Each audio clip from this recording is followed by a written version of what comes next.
আসন্ন লোকসভা নির্বাচনকে পাখির চোখ করে ইতিমধ্যেই ময়দানে সকল রাজনৈতিক দল। হুগলির 3 লোকসভা নির্বাচন কেন্দ্রের মধ্যে আবারও হুগলি লোকসভা থেকে বিজেপির প্রার্থী লকেট চট্টোপাধ্যায়। হুগলি লোকসভা আসনে গতবারের সাংসদও ছিলেন তিনি।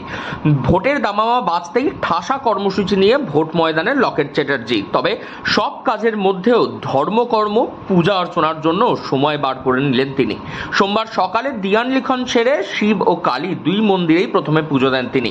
প্রথমে ত্রিবেণীর বেণী মাধবতলায় মন্দিরে শিব পুজো করেন ও পরে সেখান থেকে চলে আসেন বাঁশবেড়িয়ার হংসেশ্বরী মন্দিরে।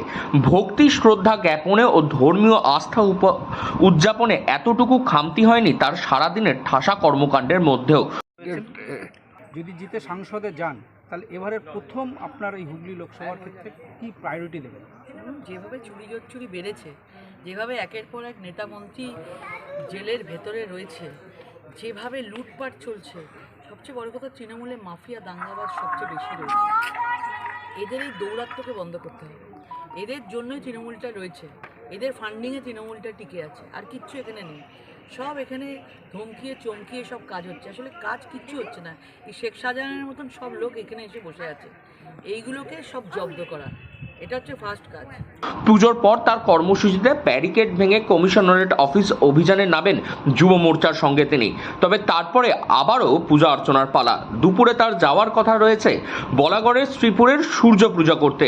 মন্দির থেকে পুজো দিয়ে বেরিয়ে লকেট চট্টোপাধ্যায় তিনি বলেন, যদি তিনি আবারও নির্বাচিত হন তাহলে নারী সুরক্ষা, বেকারত্ব আরও একাধিক ইস্যুতে কাজ করবেন।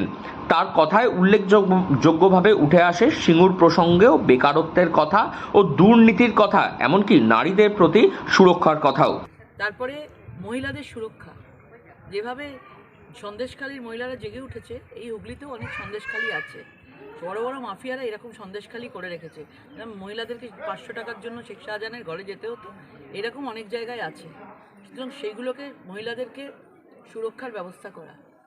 চাকরির নেই কিছু, মমতা ব্যানার্জি অনেক সর্ষে ফুল ছড়িয়েছেন, কি ফুড পার্ক না কী সব বলেছেন, অনেক কিছু বলেছেন, সেই যে টাকা চলে গেছে আর আসেনি। এবং সবচেয়ে বড় কথা, জমিটাকে এমনভাবে করেছেন যে জমির কথা বলতে গেলে বলে জমি জট সুপ্রিম কোর্টে আটকে আছে, মানে নিজের কাছে রাখে, নিজে থেকে নিজে ঝেড়ে ফেলে দিয়েছে।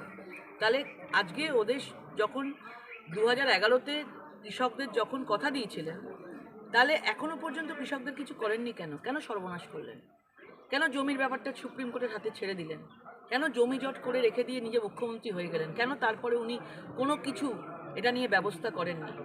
এসব অনেক কিছু ইস্যু রয়েছে, সেগুলো নিয়েই আমাদের মানে দুর্নীতি তৃণমূলের দুর্নীতিতে সবাই ভুক্তভোগী হয়ে গেছে। এই দুর্নীতি আমাদের কাছে সবচেয়ে বড় ইস্যু। হুগলি থেকে রাহি হালদার, লোকাল 18 বাংলা।